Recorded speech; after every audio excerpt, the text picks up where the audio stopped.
Hey everyone, we're back once again with another template design walkthrough. This new design is called In the Pocket, and you'll see why just in a minute here. But let's take a look at these layers and let's see what our options here that exist and show how to control these things and how easily this can be done to customize for your needs. So starting at the top, we have a sample subject we'll drop in just a second. But starting at the top, we have our color grading layers. We expand this. There's a couple different layers in here. This is adding a little bit of color contrast just to make the image a little bit punchier and kind of polishing it off at the end, a little bit more refined. But as always, you could change opacities of these, turn these off or on as needed. Directly below that are a couple of layers that I like to preset to kind of brighten and boost the facial highlights on your subject, or it could be any skin tone really, or any part of the image technically, but I do it for the facial skin tones, and you can see the top one is preset for darker skin, the bottom one for lighter skin. As always, you can look at the layer names for description of what each layer is doing. Below that, we have some simple text layers. Easy to edit just by double clicking and type in the new text, very simply. The link to the sample fonts I'm using, as always, are on the product page. Scrolling on down, marked in red as typical, is where the subject is going to be placed. Now, there is a note on this one. You will see this is a nested subject group, which means if you expand this group, you're going to find another group, and the subject actually goes in that second group. That's done because there is some pre-applied effects and masking going on in tandem on this. So the top group, you can see, has a mask. It's doing some masking. The bottom group's doing some drop shadowing. And when we put our subject in, I'll show you why that is done that way. Below that, we have some more text running across the middle. And it's just kind of, I have this move so it doesn't really line up, but it feels a little bit more random and interesting. We'll look at customizing that in just a second as well. Below that, just a little bit of background texture happening all the way into this background, just to create a little bit more of a dimensional type of texture in there. It's also going to help with some color banding and stuff, this particular texture. Below that, this is our highlight. So we're going to get into the shading for our background back here. So this is our highlight coming in from the side here. This is our top gradient going on up here. This is our bottom gradient. So between the three of these is what's giving us that cool lighting dimension happening in the background. Below that, we have these lines, 4 different lines running into the background here. And these are just preset, with a simple color picker. So you could come in, you could pick a jersey color, you could pick any sample color. You could come over here and just, dial this in manually as you want. But you can see it's very simple to set those colors of those lines. So there's 4 different ones down here for those. Then we have this pattern going on in the background that matches this middle graphic. All right, so these are just set up as a little set of lines in the background. They're masked off so they don't cover up these cutouts right here. And again, these are just preset with a color picker as well, so those could be changed by setting the color in the color picker.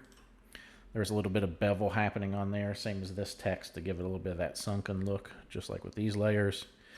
And then our back 2 layers here. This first one is going to be our overall background color. So just another color picker. So again, if we wanted to set that background color, that's as simple as coming here and picking what we want. And then this one behind is what's going to set the color of these kind of slots in behind here. All right, so just like that. So all very simple to come in and pick, but all together I think creates a nice, cool, clean look right here. All right, so let's come all the way up and let's grab our subject. So let's turn our subject on. So I got this guy in the orange and blue here, a little bit of white highlight, or gray highlight really. So let's go ahead and drop him down. I want to show you what happens in this nested group.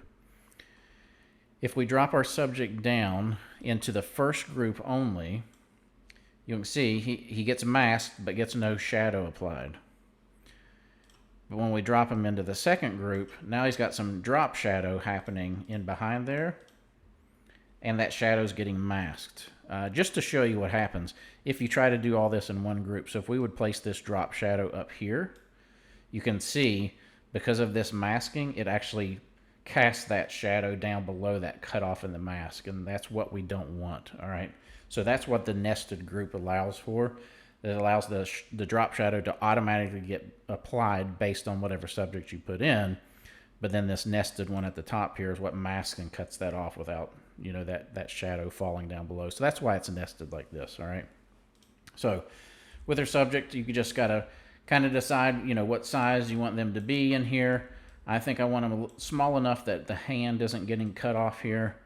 So, you know, kind of in this pocket. That's why we called it that, because you're kind of stuffing them in this little pocket of this cutout down here.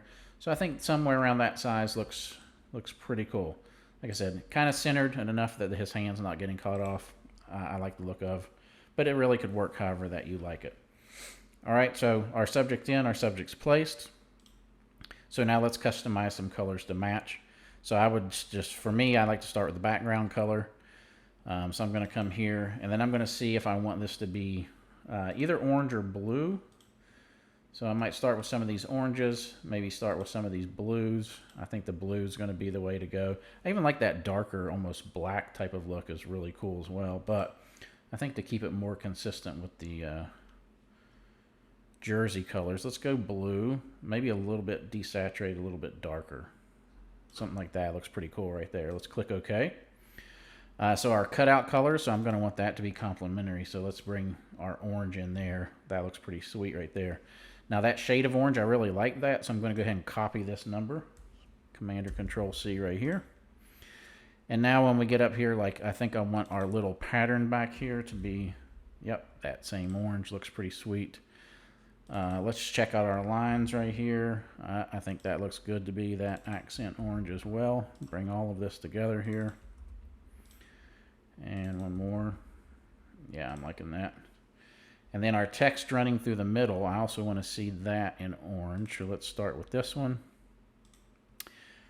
And paste. Let's see what this looks like. Yeah, I'm liking that. I might even see, let's do the top and bottom one. And let's see what this middle one looks like. It's more like this light gray color, just for a little dimension. I like that. Let's see it as blue, just for a difference here. Again, I always like to see, I'm here. Now's the time to look and see what I like. Nah, let's go back. I like that little gray accent there. That matches the jersey. So let's go back to that. Maybe just a hair darker. There we go. That looks pretty cool. All right, I'm liking that there, but now we need to change our text from the Rockets. We need to make this, I'm going to make this the Wildcats. So simply enough to do, even though it's typing out, I'm going to just type Wildcats in all caps with a space at the end, and then Command or Control A to select all that, Command or Control C to copy it, and then if I hit the end key, go to the end of that line, I can just paste and paste, and I'm just pasting until I've crossed, you know, one edge of the canvas to the other. So now I can just come to the next and edit and paste, paste, paste. And I'm pretty sure I have a lowercase in there somewhere. Yep, I do. Let's redo this quickly and do it right. So caps locks. Space. Let's see if that's better. There we go. Now we're all caps. All right, paste, paste, paste. Yep, that looks good. And one more time. Paste, paste, paste. Now, since we pasted that, it pasted the color, so I'm just going to go back and reset this again. So I went gray, and then I went just a little bit darker in there. That looks good. All right, so we just need to adjust the name here. I'm going to go ahead and grab this gray color because I want to use that on the name. So let's paste, oops, wrong spot to paste that in. Let's paste it in the color. Make sure we get that same color. And I want to paste it on the front name so it pops off again. There we go. Update this last name. All right, that looks good. And the last thing I want to do, I'm going to come up here on the darker skin tone layer. I'm going to grab the black mask. I'm going to grab a white brush. Let's bring my flow up just a little bit more. And then I'm going to paint this in with white. Maybe bring that opacity up a little bit. And that's just going to lift those highlights on the face out a little bit more. Maybe I brought it up too high. Down just a bit. There we go. That's going to give me that attention back on the face on the portrait that I want right there. So you can see, really easy to drop your subject in and customize this one. I think it's a really cool look. As always, can't wait to see what you guys do with it. Please share in the JHP Backgrounds group or any of the Facebook groups out there. Or please send to me directly, tag, whatever you need to do. I just love to see how you guys are using this. So I look forward to seeing you on the next one, and we'll talk soon.